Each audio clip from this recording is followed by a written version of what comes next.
At det handler om at have et godt rodsystem. At det handler om at være rodfæstet i Guds ord. Fordi er vi ikke det, så bliver resultatet for mig at se, at vi bliver en kraftesløs kristen.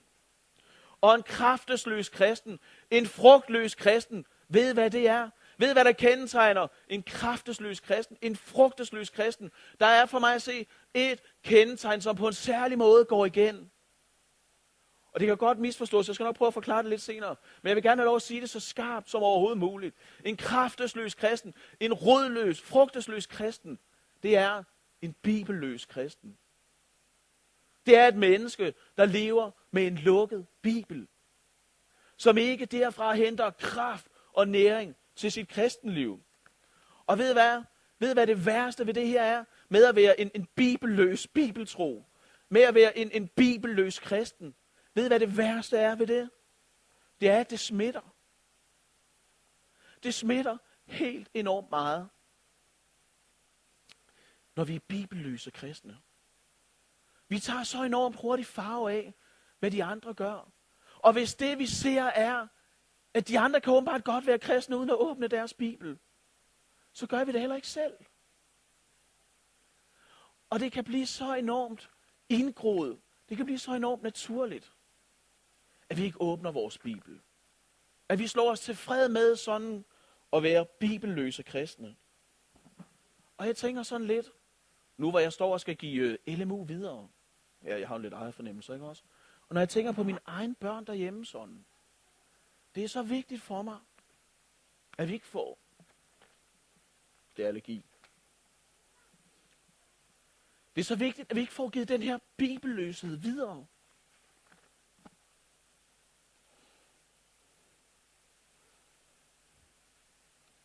Fordi det der sker, det der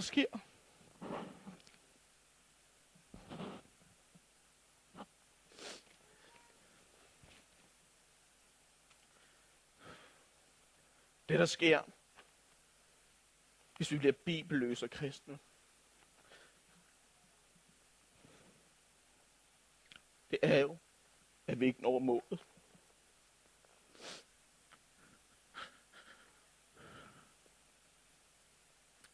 Så bliver vi bare ligesom de døde fluer.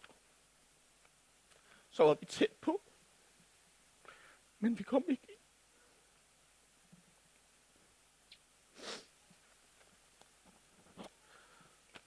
Og jeg kan blive så bange. Jeg kan blive så åbenbart følelsesmæssigt berørt. At det her bibelløshed, at det bliver det, der kommer til at kendetegne os. At vi ikke får stoppet det. At vi ikke får sagt, det skal ikke være i vores slægtled, at det her det sker. Det skal ikke være nu, at det bliver kendetegnende for os, at vi forlod skriften. Altså dengang, da Lizzie Kallestrup og andre, de var unge, sådan tilbage i dinosaurernes tid, ikke også? Der var det jo sådan, at der blev de kristne, de blev ligesom kendt for, at de var læserne. Det var fordi, de var optaget af at læse Guds ord. De var optaget af, hvad var det, der stod? Hvad var det, der betød? Hvad var det, det betød? Hvad var det, det havde for konsekvenser ind i vores liv? Og de erfarede dens kraft. Ved I hvad? Os, der sidder her, ikke også? Vi har aldrig været klogere, end vi har nu. Vi har simpelthen aldrig været klogere. Der er simpelthen så mange kloge hoveder samlet på den her plads, så man tror, det er løgn, ikke også? Altså, simpelthen så mange mennesker. Vi har aldrig været klogere, og ved hvorfor det er sådan? Vi har aldrig været klogere, fordi vi har brugt enormt meget tid på at læse i bøger. Fordi vi har siddet på vores flade mås og suget visdom til os, så vi kan tage gode uddannelser, så vi kan få gode liv. Og jeg kan blive så bange for, at samtidig med, at vi arbejder hårdt på at blive klogere, at vi arbejder hårdt på at blive bedre, og arbejder hårdt på at sikre os det gode liv, så glemmer vi det evige liv. Fordi samtidig med, at vi suger visdom til os fra bøger, der kan gøre os klogere på vores felter, som vi nu arbejder med til daglig, så glemmer vi Bibelen. Så er det ikke den, vi henter kraft og næring fra. Så er det ikke den, der får lov til at præge os. Men så er det virkelig os, der gerne vil præge den. Og hvor det sker, der er vi tabt. Der er vi simpelthen tabt. Så derfor vil jeg gerne, at det stopper. At det igen bliver vores virkelighed. At vi bliver kendt som læserne. At vi bliver kendt som dem, der ikke vil nøjes. Der ikke vil gå på kompromis. Der ikke bare vil have en halv Gud, men vil have ham helt. Vil følge ham med et udelt hjerte. Og som henter kraft og næring der, hvor han er at findes. Nemlig i sit eget ord. Ved du hvad? Vi har et ansvar for, at vi hver især bliver gode bibelbrugere. At vi hver især suger næring til os fra den.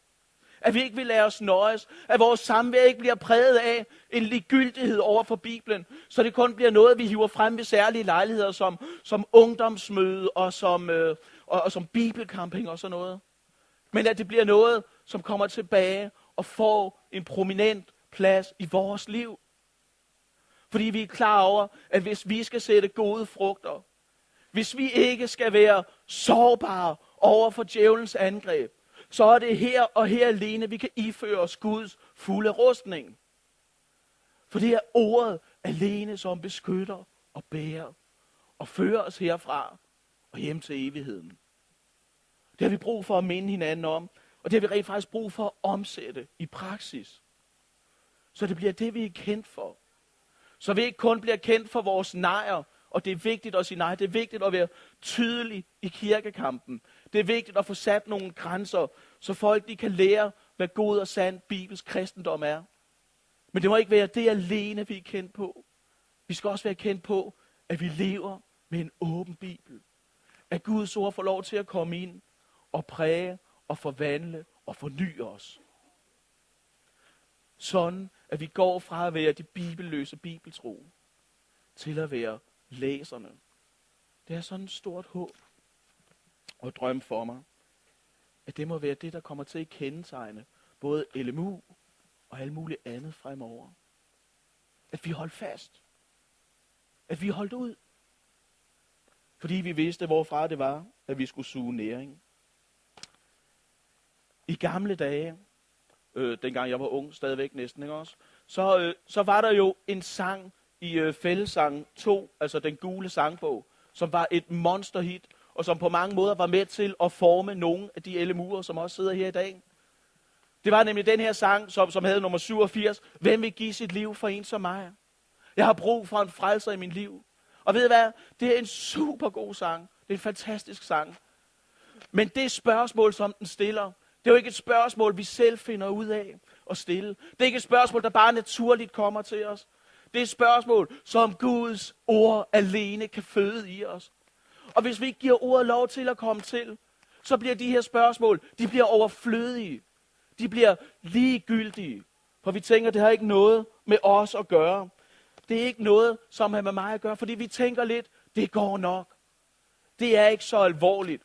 Altså, hvis jeg bare sådan gør lidt ligesom alle de andre, så er jeg vel på den sikre side. Og det, der sker, hvis vi ikke lader Guds ord komme til at præge os, det er jo, at vi så nemt kommer til at relativere synden ind i vores liv. Hvor vi sådan får nedskrevet alvoren af den.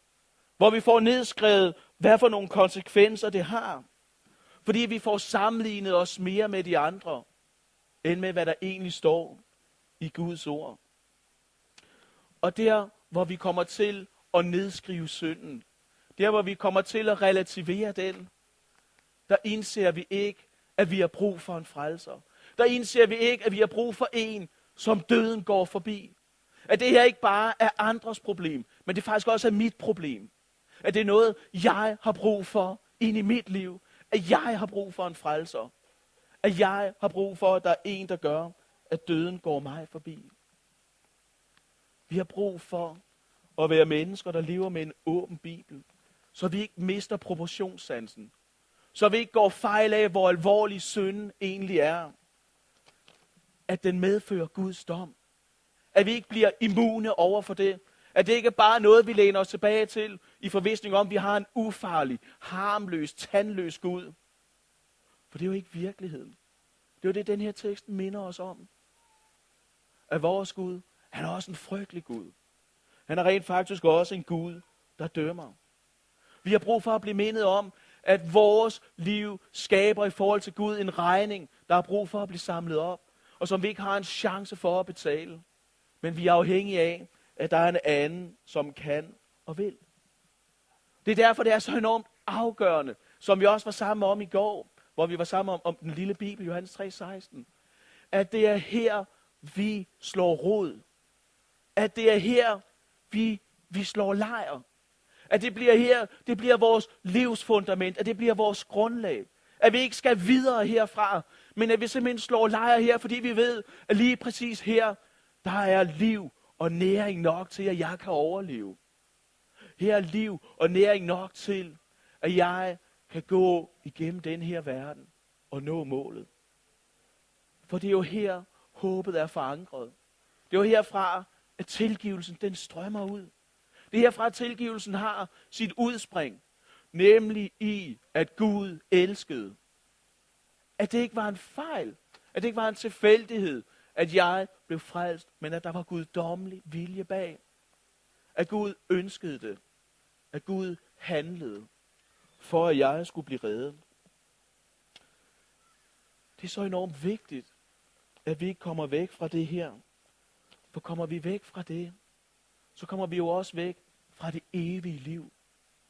Så kommer vi væk fra fællesskabet med Gud.